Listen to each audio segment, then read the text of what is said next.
Good afternoon. This is Akashvani. I'm Anuja Kumar with the Midday News.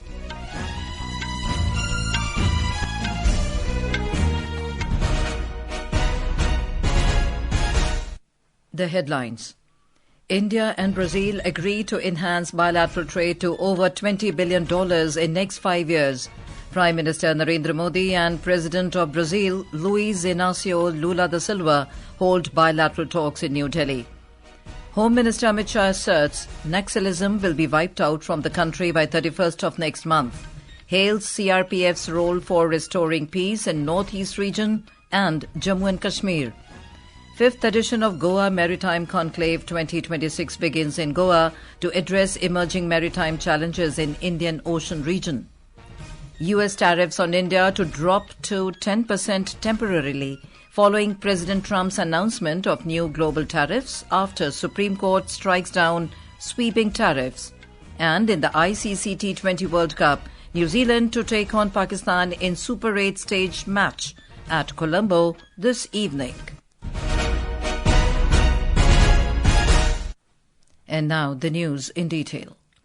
India and Brazil exchanged several agreements in different areas, including digital partnership, cooperation in rare earth and critical minerals, MSME and coastal sector in New Delhi today. Prime Minister Narendra Modi and President of Brazil, Luiz Inácio Lula da Silva, held bilateral talks in the national capital. During the meeting, they reviewed the entire gamut of bilateral relations. The two leaders exchanged views on regional and global issues of mutual interest, including cooperation in multilateral fora, reformed multilateralism, global governance, and issues concerning the Global South. In his joint statement, Prime Minister Narendra Modi said India-Brazil ties have strengthened under President Lula's leadership. He said bilateral trade ties will be elevated to $20 billion in next 5 years. Brazil Latin America में भारत का सबसे बड़ा trade partner है.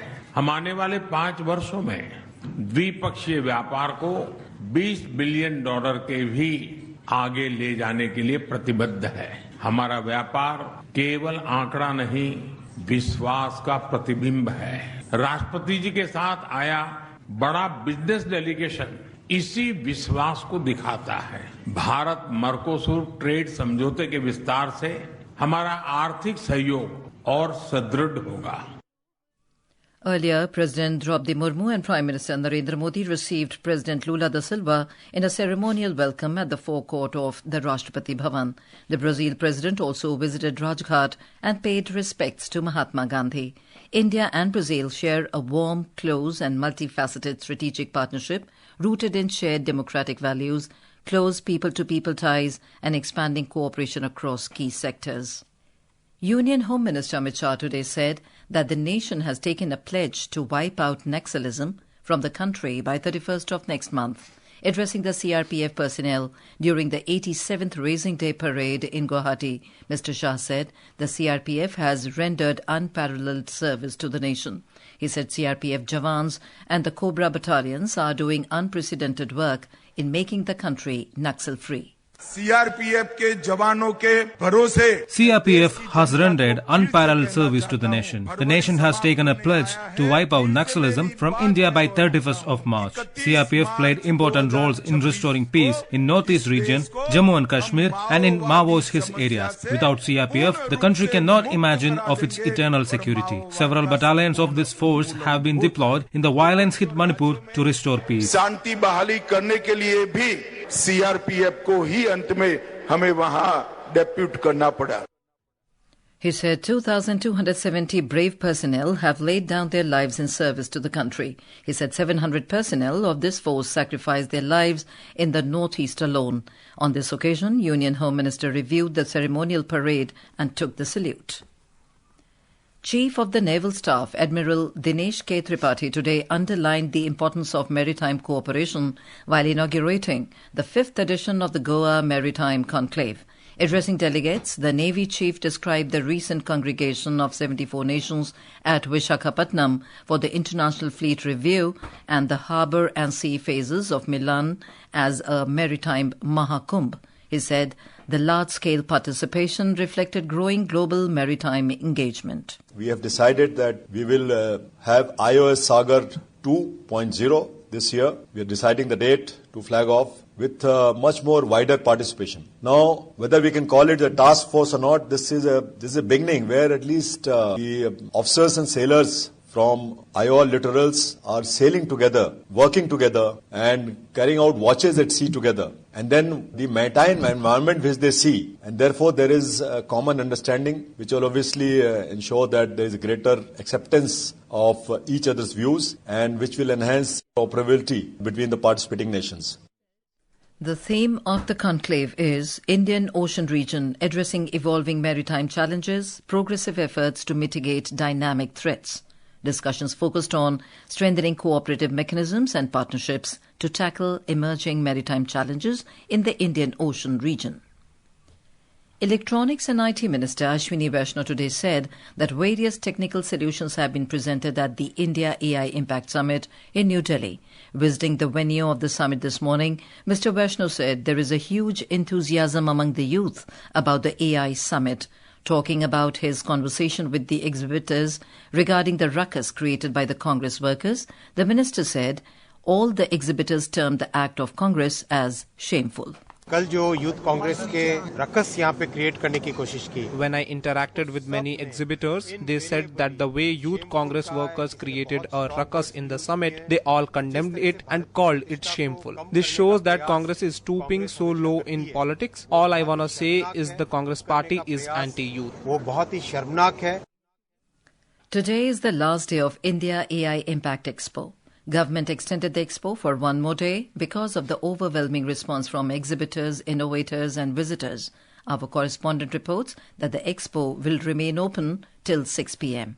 The extension of the expo is allowing more students, professionals and general visitors to interact with exhibitors to understand practical deployment models, data security standards, compliance mechanisms and the real-world impact of AI. So far, the India AI Impact Summit witnessed participation of over 5 lakh visitors and various AI players in the world became part of the global event. Across the 10 arenas, global technology firms, startups, academia, union ministries, state governments and research institutions created a mosaic of capability. The international summit generated investment commitments of more than $250 billion for the infrastructure and $150 billion for deep tech venture capital. 13 countries set up pavilions at the summit, including Australia, Japan, Russia, United Kingdom, France, Germany, Italy, the Netherlands, Switzerland, Serbia, Estonia, Tajikistan, and a collective African pavilion. The summit brought together startups, researchers, industry leaders and innovators from across various sectors from around the world under one roof. With Arzu, Saklan Akhtar, Akashvani News, Delhi. Chief People and Strategy Officer of Niruthi Climate and Ecosystems Private Limited, Raj Patnaik, said the India AI Summit is a significant initiative by the government that provides an opportunity to showcase innovations across various sectors. I am Raj Patnaik. I am the Chief People and Strategy Officer with Niruthi Climate and Ecosystems Private Limited. We have been working with State of Odisha to generate AI-based agromet advisories for roughly 85 lakh farmers of Odisha. Right now we are piloting in 11 districts with 5 crops. Our aim is to scale it up to 30 districts of Odisha with 115 crops. And this is basically a benefit for the farmers. Founder and Chief Executive Officer of eVive, Mohsin Memon, termed the India Impact AI Summit as a phenomenal platform to connect with the like-minded innovators and stakeholders. What we see at this conference is a lot of focus on the tech stacks and the tech development part of it, but not enough on the human aspects of what really needs to change. The summit is a phenomenal space for us to connect with like-minded people, for us to share what we're doing, and we've seen a lot of reception here already. We had a few ministers come over here and we've had some conversations about doing some collaborations already, and we're very excited about being here. Delhi BJP today protested outside the Congress headquarters in New Delhi for the ruckus created by the Indian Youth Congress workers during the India AI Impact Summit yesterday. The protest was led by party state president Virendra Sachdeva along with party MP Manoj Tiwari and other party leaders. Earlier addressing the media in New Delhi today, party spokesperson Sudhanshu Trivedi said the entire country is in anguish and disturbed by the act of the Congress party, and they will not be pardoned by the people of the country. World AI Summit has become a matter of pride for everybody. But the manner in which Congress has fallen from grace, from stupidity to nudity is definitely very shameful act done by Congress. It cannot be termed or subsided as just a mere politics. It amounts to Rashtradroh. It is just a disrespect to nation. And it seems that Rahul Gandhi, who has said that he has to fight the Indian state, the Sipahis of Lashkar-e-Rahul has come and tried to damage the image of India. This is Akashwani giving you the news. For quick news updates round the clock, follow us on our X handle at AIR News Alerts. And for details of these stories and more, log on to our website www.newsonair.gov.in and download the News on AIR app. In the wake of the U.S. Supreme Court's decision on tariffs, U.S. President Donald Trump said there is no change in the trade deal with India and emphasized that the India deal is on. He said that his relationship with India is fantastic and they are doing trade with India. President Trump said this at a news conference last night in the White House, hours after the U.S. Supreme Court verdict striking down his sweeping tariffs. My relationship with India is fantastic, and we're doing trade with India. India pulled out of Russia. You know, India was getting its oil from Russia, right? And they pulled way back at my request because we want to settle that horrible war where 25,000 people are dying every month. Earlier this month, Trump issued an executive order removing the 25% punitive tariffs to 18%. Meanwhile, a White House official has clarified that the tariff on India will drop to 10% temporarily following U.S. President Donald Trump's announcement of a new global tariff. The new tariff will replace the earlier International Emergency Economic Powers Act-based duties that were struck down by the Supreme Court. The White House response confirms that at least temporarily the applicable rate for India would fall to 10% under the new Section 122 authority. India has sharpened its demand for United Nations Security Council reform, declaring that global patience has run out. At the latest round of negotiations, India's Deputy Permanent Representative Yojana Patel said the Council has failed to meet the core responsibilities on peace and security. She emphasized that reforms must include expansion of permanent membership, warning that without it, the process will be incomplete. She said consideration of a third category is a red herring that is intended to delay the process further and derail the path towards reforms entirely. She insisted that any restructuring must correct, not worsen, the existing imbalances. At the center of a landmark verdict by the U.S. Supreme Court striking down President Donald Trump's sweeping global tariffs is Indian-origin lawyer Neil Katyal, who successfully argued the case before the nation's highest judicial body. In an interview to a media organization, Mr. Katyal described the ruling as a testament to the strength of American democracy. He said the judgment reflects a system that is capable of self-correction and upholding constitutional principles regardless of who holds the office. On to sports. In the ICC T20 World Cup, the Super 8 stage match is set to begin today. In the opening clash of Super 8, New Zealand will take on Pakistan in Colombo this evening. The match is scheduled to begin at 7 p.m. Indian time. Meanwhile, India will begin their Super 8 campaign against South Africa in Ahmedabad tomorrow. Group 1 of the Super 8 consists of India, Zimbabwe, West Indies and South Africa, while Group 2 includes Pakistan, Sri Lanka, England and New Zealand. Each team will play their 3 group opponents, with the top 2 sides from each group progressing to the knockout semi-finals.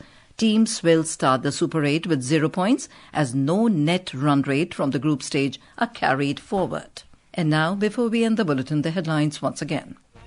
India and Brazil agree to enhance bilateral trade to over $20 billion in next 5 years. Prime Minister Narendra Modi and President of Brazil, Luiz Inácio Lula da Silva, hold bilateral talks in New Delhi. Home Minister Amit Shah asserts Naxalism will be wiped out from the country by 31st of next month, hails CRPF's role for restoring peace in Northeast region and Jammu and Kashmir. 5th edition of Goa Maritime Conclave 2026 begins in Goa to address emerging maritime challenges in the Indian Ocean region. US tariffs on India to drop to 10% temporarily following President Trump's announcement of new global tariffs after Supreme Court strikes down sweeping tariffs. And with that, we end the Midday News.